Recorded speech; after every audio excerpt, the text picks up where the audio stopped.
This is going to be a little, I would imagine anyways. I shouldn't say anything off the rip because usually when I say something about a show's length, usually comes back to bite me right in the ass. So we're going to be a little bit careful here, but there's not a lot really to talk about. I'll say that because this week on our Week 10 quarterback prospect rankings, we only had 5 people play.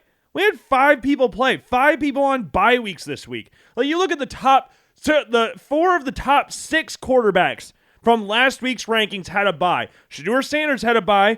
Jalen Milroe had a bye. Garrett Nussmeier had a bye. And Quinn Ewers had a bye. And then Riley Leonard at number 10, he had a bye this week. Notre Dame had a bye after trouncing Navy, committing all sorts of tyranny and treachery and on our United States Naval Academy. Just not what you want to see. It freaking sucks. And that's not what we want here. We are proud Americans that'll be rooting for Navy against the evil that is Notre Dame.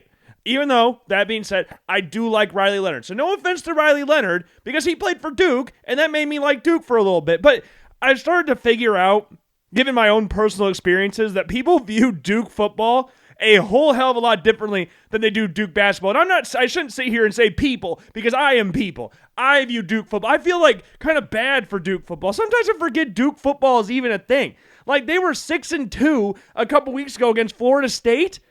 I would not have been able to tell you that. Or 6-2 going into this game this past week against Miami. We'll talk about that here in a little bit. But I wouldn't have been able to tell you that had I not watched Duke versus Florida State. Like, that's where my allegiances lie, I guess you could say, when it comes to, to Duke football. But we're not here to talk about Duke football. Because it may surprise you. You may not believe this. Okay, get ready for this. Brace yourself. Make sure you're sitting down, because if you're standing up, you'll fall right back over in shock. Malik Murphy is not on this list. I know, it's crazy. Shh, I said quiet. I said be quiet. I said calm down. Malik Murphy is not on here. But that's okay. That's okay. Maybe in the next couple weeks, maybe in the bowl game, maybe he creeps his way back onto this list, or gets onto this list. Maybe that happens. Maybe he creeps his way into the honorable mention section. But again, he's not on this week's list. But I will not rule it out. You cannot rule out anything in this year's draft class, because this year's draft class is anything but predictable. As we have seen so far throughout this college football season, it is anything but predictable. And I'll tell you why here in a little bit. But first, let's go over the honorable mention section in our Week 10 quarterback prospect rankings. So obviously there's 5 of them going straight in alphabetical order. They're not ranked 11, 12, 13, 14, 15. We say that every single time, but there might be a person that's never watched one of these before or listened to one of these before. So I just want to make that clear going into this, and make sure to check out the blog post that'll be down in the description below as well. But I almost said number 11. The first person on this list in alphabetical order is, of course, Dillon Gabriel at Oregon. This past weekend, the Oregon Ducks won 38-17 against the Michigan Wolverines. I saw some interesting conversations surrounding Michigan and Oregon in regards to when Michigan's team from last year that won the national championship beat Oregon. This year's Oregon team. And it's kind of tricky, because Oregon's currently undefeated. They don't really look like they've really kicked into second gear in any game this year, apart from the Ohio State game, which if they didn't kick in the second gear against Ohio State, then you got some serious problems. But throughout the course of the season, it doesn't really look like they've had that second gear or needed to get into that second gear, because most of their games they've had have been pretty relaxed. Like the Idaho game was probably the most crazy game, I guess you could say, from an Oregon Ducks fan perspective, apart from the Ohio State game, because all the other games have been fairly easy for them. And Dillon Gabriel this year, 19 touchdowns, 5 interceptions at this point in the season. He had 1 touchdown pass and a rushing touchdown against Michigan. Did not have any interceptions in this game. He is no longer, I don't think, the Heisman Trophy frontrunner, which I don't think he should have been anyways. It was kind of one of those things where he's the starting quarterback of the number 1 team in the nation. And I don't want to sit back and act like Dillon Gabriel's been ass or anything, or that it is insane that he's even in the conversation, because it's not that under any circumstances, because he has had a good year. It's not like he's the trailer, and the Oregon Ducks football team or the tractor. Like, he's not just getting towed along. No, he's a big reason for why Oregon are as good as they are. But in the Heisman conversation, you really had to put forth a special season, and I don't really think I've seen that from Dillon Gabriel this season. He's played good. Again, he's played really good. He was my preseason Heisman pick, so I don't want this to make it sound like I'm absolutely hating on Dillon Gabriel, because I'm not. I like him. I like how he fit in with Oregon. Everything's been good from there. But from a Heisman perspective, I just don't see it at this point in time. I don't think you can really definitively say one specific person deserves the Heisman Trophy this year. Obviously, people have their Ashton Genty takes, their Travis Hunter takes, maybe some Cam Ward takes in there. But yeah, there's no real go to pound the table for this guy Heisman Trophy winner this year. But Dillon Gabriel right now is definitely in that conversation. Will Howard from Ohio State is next on this list. Ohio State had a win against Penn State, and Will Howard did not necessarily play. He didn't have a bad game.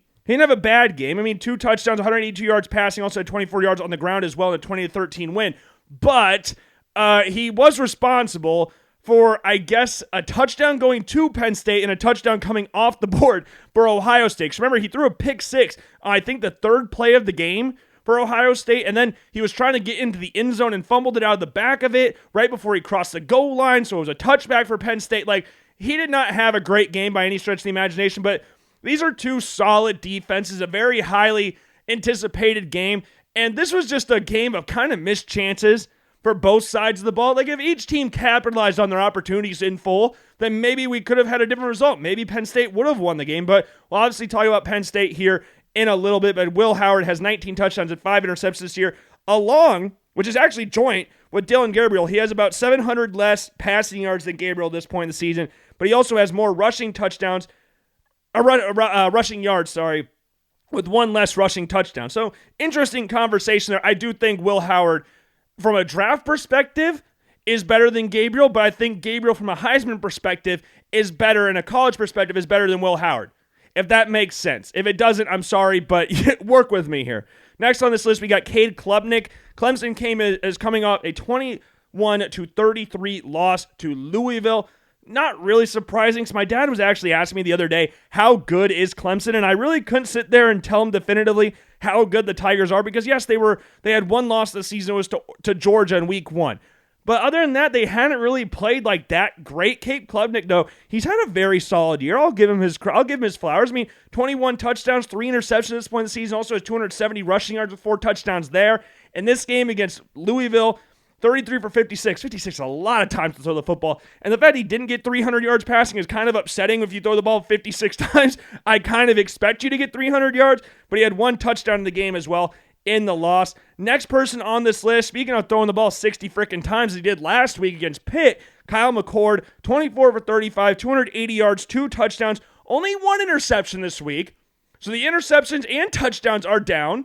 Because remember, he threw 5 interceptions, but he threw 3 pick 6s. So we're counting those as touchdowns in this in this exercise. But he had 2 touchdowns and 1 interception in a win against Virginia Tech. Home win against Virginia Tech. I'm intrigued to see how they do against Boston College, who have lost their past 3 games. So I'll be very intriguing to see. And the next one on here is Miller Moss. 26-21 loss to the Washington Huskies. 293 yards passing, 2 touchdowns, 3 interceptions. Not necessarily the most ideal. 18 touchdowns, 9 picks at this point in the season. Also has 2 rushing touchdowns to his name. So those are your honorable mentions for the Week 10. And then number 10 on this list, on a bye week, Riley Leonard. I didn't think anybody did anything to really creep their way into the top 10. I thought Riley Leonard did well enough against Navy and in these past couple weeks to definitively hold on to the number 10 spot. Again, you could sit here and go well, Logan, it's only Navy.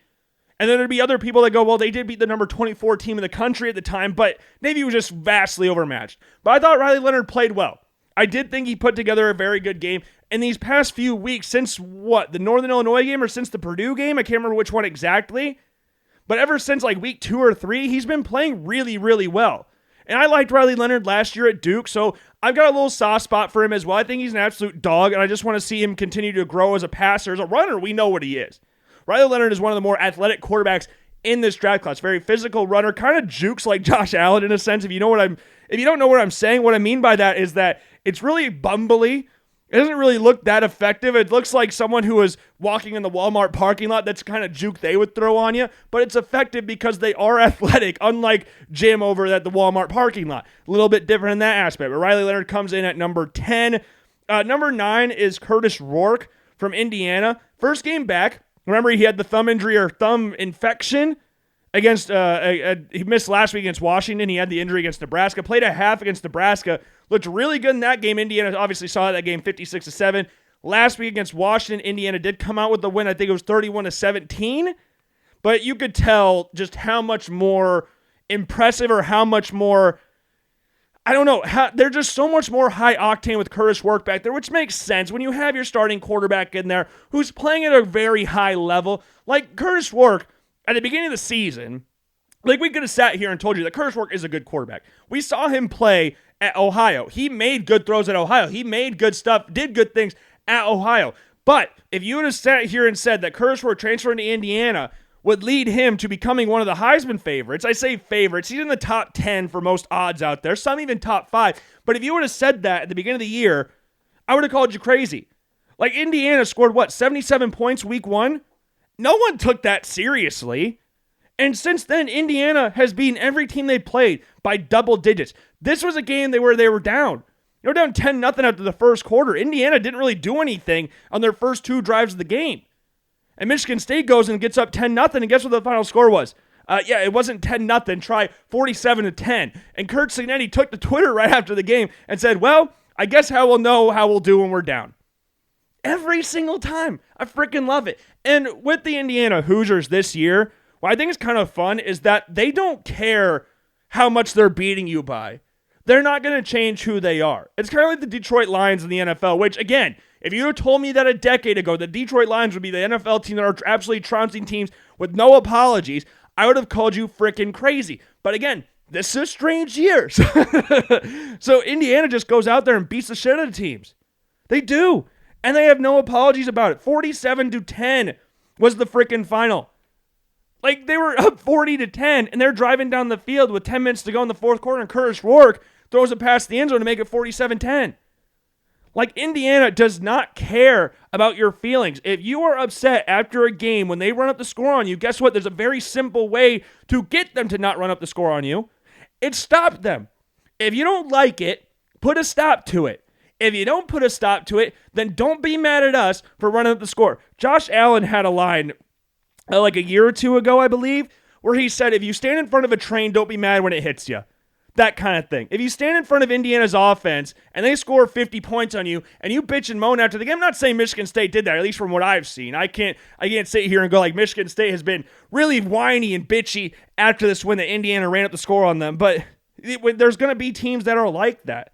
But Curtis Rourke, 4 passing touchdowns in this game, made some good throws throughout the course of the game as well. Very quick throws. I mean, we've talked about this before, the RPO.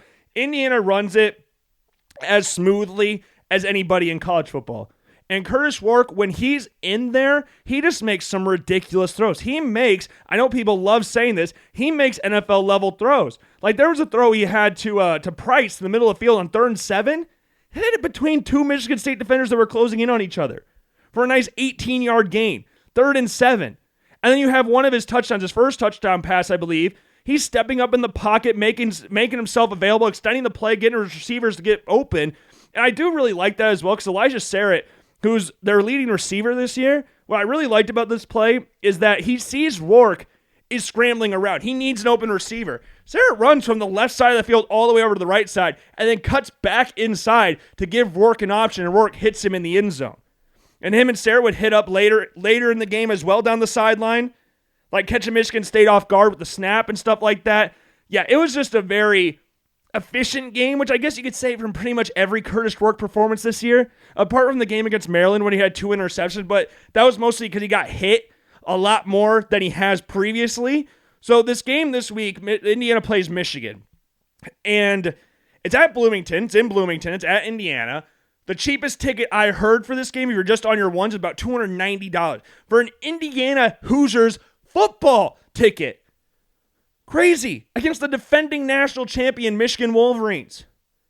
I did not have on my bingo card that Indiana would be more competent than Michigan going into the season. But yeah, again, we are in a crazy year. These are crazy times.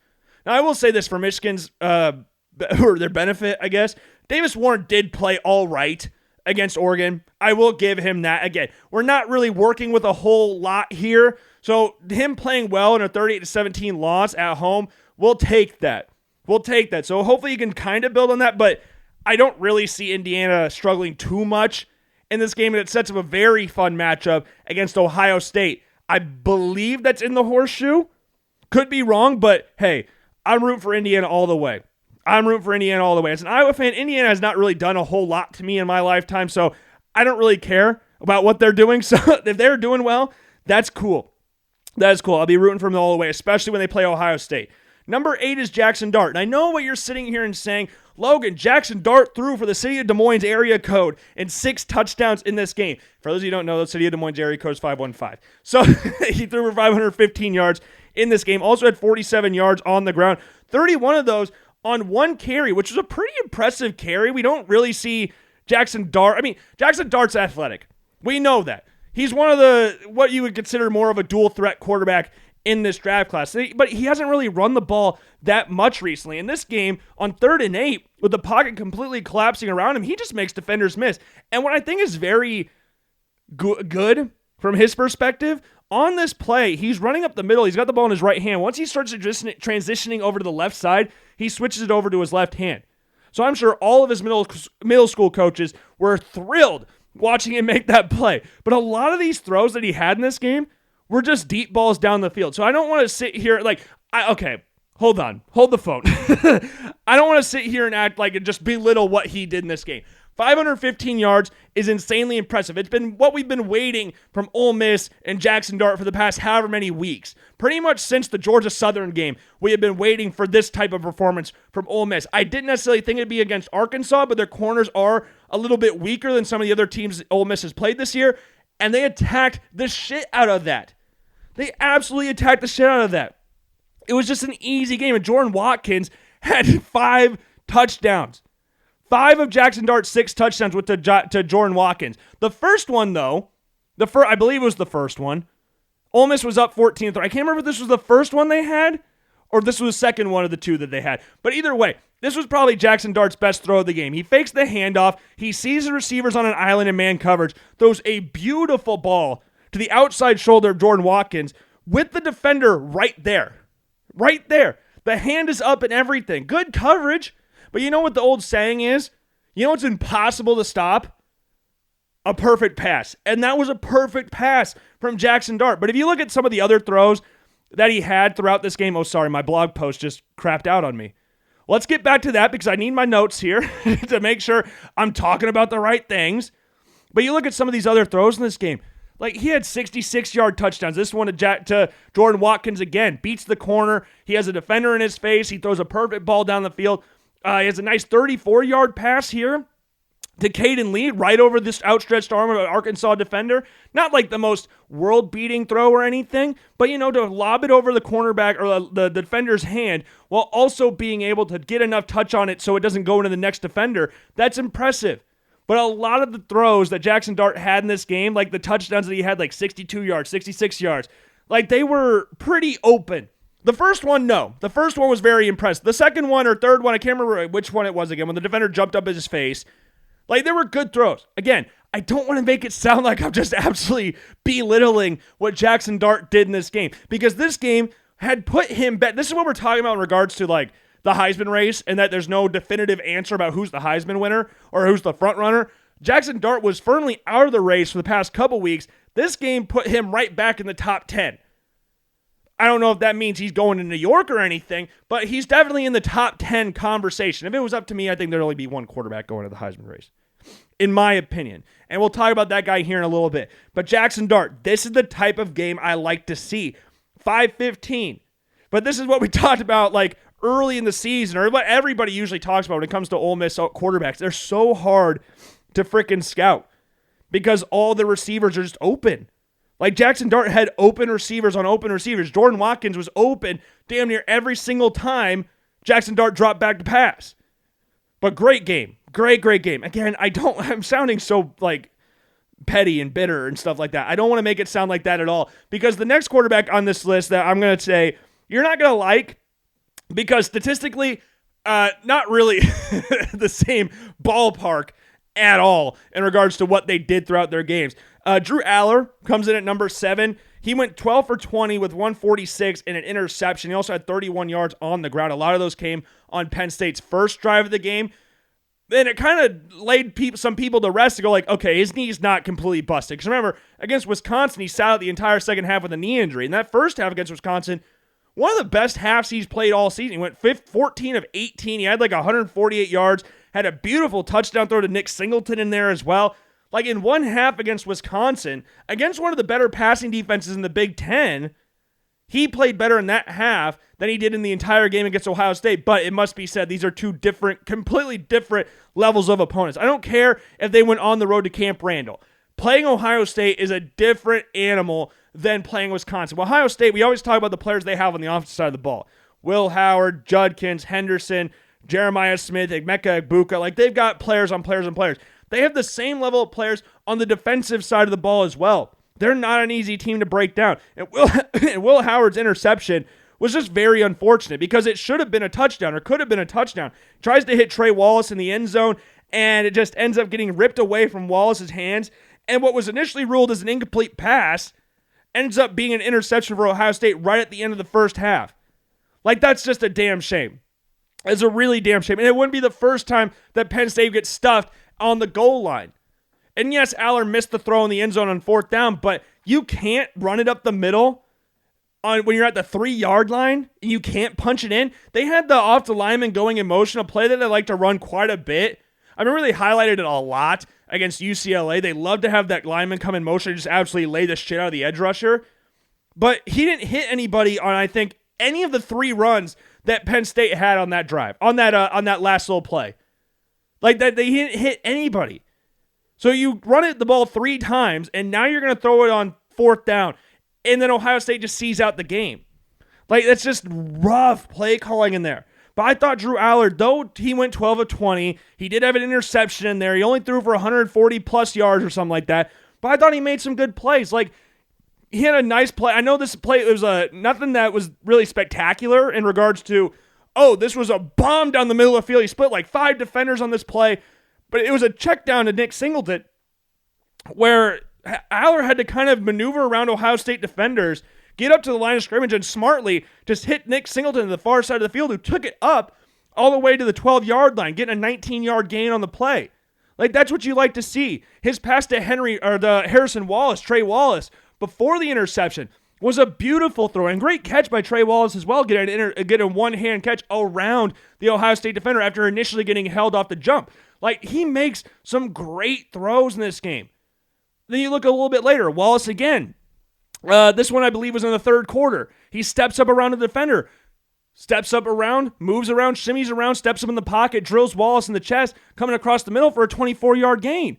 While he's on the move, all defenders jumping in his face. Then you look at his throw to Tyler Warren down the far side, or down the near sideline, where Tyler Warren did the exact opposite of what Trey Wallace did and just ripped it away from the defender. But Tyler Warren is kind of like Xavier Restrepo, like we talked about with Cam Ward, where he's a safety net. Tyler Warren can make plays easily. Tyler Warren is one of the best football players in all of college football, let alone tight ends. So Drew Allard, though he didn't have the statistical numbers in there, and yes, he threw the interception, and he didn't have 6 touchdowns. He didn't throw for 515 yards. But I think if you look a little bit closer than just the statistical value of the game, I think he made a lot of really smart plays that probably deserved a win for Penn State, in my opinion. I mean, you get them all the way down to the 3-yard line 2 different times. You can't punch it into the end zone 1 time. Like, I was sitting there like, you have a 6'5", 250-pound quarterback. Why are you not quarterback sneaking this? I know he's got a bum knee. And that's what everybody's going to say. Logan, he had a bum knee. Why would you do a quarterback sneak when he has a bum knee? Patrick Mahomes, remember that guy? Remember when he dislocated his kneecap? Yeah, we don't really need to be doing that here with Drew Allard. We can't be doing that. But I thought he made some good plays throughout the course of the game. I thought he just did enough. Maybe he should have done a little bit more. Maybe he does a little bit more in this game. Maybe Penn State comes out on top. But yeah, I don't think, like on Twitter, I saw people calling him the worst quarterback of all time. Like, the overreactionary trend on Twitter right now is really annoying to watch because people just post the box scores and go like, well, he's shit. 12 for 20, 146 and a pick. This dude's ass. Allard's not ass. If I was him, though, I would definitely think about coming back for a year. I would say that. I think Allard has the potential to be a really, really good quarterback. And if you're talking from just a tools standpoint and what he could grow into, if he were to stay another year and develop, then maybe we're talking about him being the number 1 overall pick next year, or at least the top quarterback. And I know he's got some good quarterbacks to compete with. And I know he's got Nico down in Tennessee. He's got Arch Manning at Texas. Like, he's got maybe Jalen Milroe comes back. Like, you've got players to compete with, but I think from a tool standpoint, it's hard to compete with what Drew Aller's offering. If he gets everything clicking, he's really hard to stop. It's just a shame that he came up short on this one. Number 6, I felt weird about this because I dropped him down one spot. And Quinn Ewers, I raised up one spot even though he didn't do anything. But Carson Beck, man, this is what we talked about before and the unpredictability of the college football season so far. Carson Beck was QB1 for a lot of people out there, including myself when the season started. QB1. He had all the traits you were looking for. Like, he was on a team that was going to win. And they were going to ask him to do a little bit more this year. Like, he made some big plays last year for Georgia, and we were going to see how he developed into this year. And then we were talking about him and Shedeur Sanders as QB1 for this upcoming draft. One of those guys is held up to his end of the deal. And obviously ain't Carson Beck. Because this dude, I don't know what's going on. I don't know if we're talking about, like, approaching seeing ghost time or anything, but he's just been off. I don't know what's going on. 3 interceptions again, and they weren't, like, good interceptions either. They weren't good. Like, he didn't really have a lot of plays in this game against Florida where you can look at it and go, like, that's a great throw. That's a great one. He got baited in the first one, which even then, I don't know why he made the throw. It's a late throw regardless. The defender completely made him bite on it. Like, the defender crept up to the shorter receiver, and then started backpedaling once he noticed that, 1, there was a defender on him already, and 2, Beck's looking a little bit deeper. Just dropped back into coverage and made an easy interception. The next drive, Beck throws another interception. And this one could have been picked up by 2 different Florida players. 2 different ones. Like, unless you, even then, if you had the arm strength of Drew Aller or Garrett Nussmeier, which Carson Beck does not have, he has a good arm, but not to that level, even then he's not making this pass. Because if the first Florida player doesn't make the interception, then guess what? Again, the second one does it. And that seems to be a common trend with Carson Beck. Is that once he throws one interception or turns the ball over one time, then there's another one that follows swiftly after. And it did take him a little bit longer to throw his 3rd interception of the game, but still, like, it's just not great. I don't know what is going on. It was their first drive of the second half, too. First drive of the second, that one you can kind of like chalk up and go like, that's unfortunate. That's unfortunate. He's getting hit. He throws the ball while he's getting hit. Ball pops straight up in the air pretty much. Lands in the arms of the Florida defender. That's got to be like one of the most helpless feelings ever. You're laying on your back watching the ball float in the air, not going anywhere close to where you wanted it to go or thought it was going to go, and then you just look down and you see a Florida defender standing right there just looking at it like a punt, looking ready to field it. Like, he got a fair caught this thing. And like, he could have had one on the next drive too. Like, he had a touchdown drive. He didn't throw a touchdown on this drive, but he had a pass to Dylan Bell that was behind him on a slant route, and the first Florida defender kind of got a hand to it. It popped in the air. The other one was aware of it. Then it could have been an easy interception. Like, he could have had 4 interceptions. We're being honest. He could have had 4 interceptions in this game. In his quote-unquote return to Jacksonville, he did not put forth a good performance. Georgia ended up winning 34-20, and he did have a good throw to Arian Smith that went for 34 yards. But that was about it. There's really nothing to write home about from this game from Carson Beck except for a lot of not very good throws, and it just keeps stacking on top of each other. I still think he's got some talent in there, but good Lord, he's completely tanked his draft stock at this point in time. I don't know where he's going to go at this point in time. He's not a first-round quarterback right now. I have a very hard time believing he's a first-round quarterback. We kind of talked about that a couple weeks ago. After the Alabama game, do you remember we sat on this show and talked about, like, we don't really know where he's going to go. He could go anywhere. And now the longer the season goes on, you look at like games against Alabama, against Texas, against Florida, he has 8 interceptions. Or no, he has more than that, right? He has 9 interceptions just those games alone. He has 11 interceptions on the season in total. He had 0 touchdowns and 3 picks against Texas. In a game where their defense was absolutely dominating, just making Quinn Ewers and Arch Manning see ghosts. I mean, it was crazy. And again, Georgia ended up winning this game, but 2 of their touchdowns came later in the game, and Florida had a backup quarterback in when DJ Lagway went down injured. Like, it just wasn't a great game for Beck. Georgia ended up winning. I hope he hope he can bounce back from this, because it seems like everything's kind of spiraling at this point. They do play Ole Miss, so we got Jackson Dart taking on Carson Beck, so we'll see how that one goes. And then we'll just quickly summarize the next 5. Number 5 is Quinn Ewers. He didn't play, but I had to lower Carson Beck, so we had to just by proxy move Quinn Ewers up. Then we had Garrett Nussmeier at 4, Jalen Milroe 3, so those two stay at the same spots they were at last week.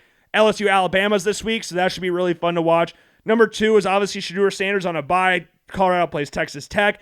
Number 1, unless Carson Beck threw for 1,000 yards and 18 touchdowns, he was not moving up to number 1. So Cam Ward had pretty much a free week this week to do whatever he wanted, unless he threw 5 interceptions. But this game, 5 touchdowns in this game, 400 yards passing, 53-31 win.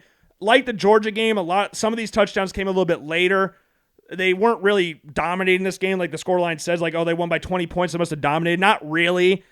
He threw another one of those backpedaling cross-field interceptions, which that needs to stop, because that's the second time he's done it this year, and it's not the second time he's done it in his career overall. So that's going to need to pipe down a little bit, but he made some great plays in this game. You look at the first touchdown to Xavier Restrepo, just scrambling around the pocket, delivers down the sideline. Could have been caught by the first Miami defender, ended up in the arms of Xavier Restrepo. Could have been broken up or intercepted by the Duke defender, but it wasn't.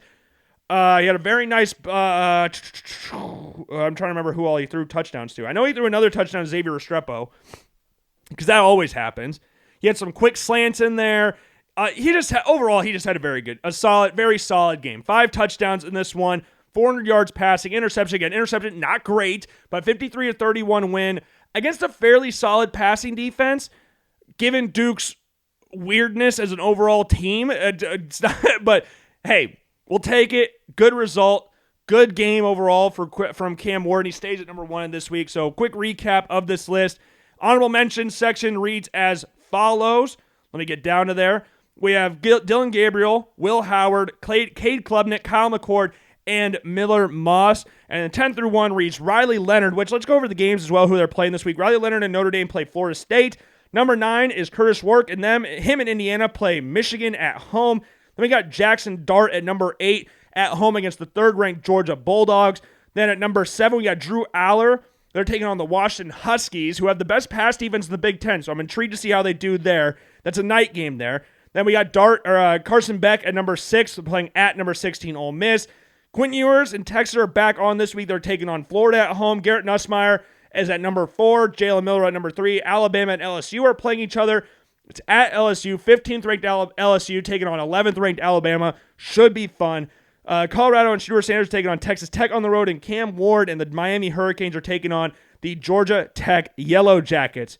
Man, love this. Make sure, again, to check out the description down below, to check out the blog post. I would greatly appreciate it if you go and check that out. Check out the links to the blog, did I say the blog post or did I say the podcast? I don't remember. Check out the blog post. I would greatly appreciate it. You can check out more of the reasoning on there. Got videos in there as well for you to check out.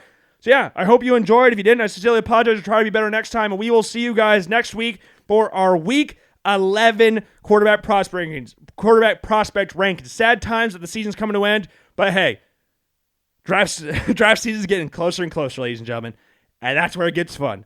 See you later. Peace.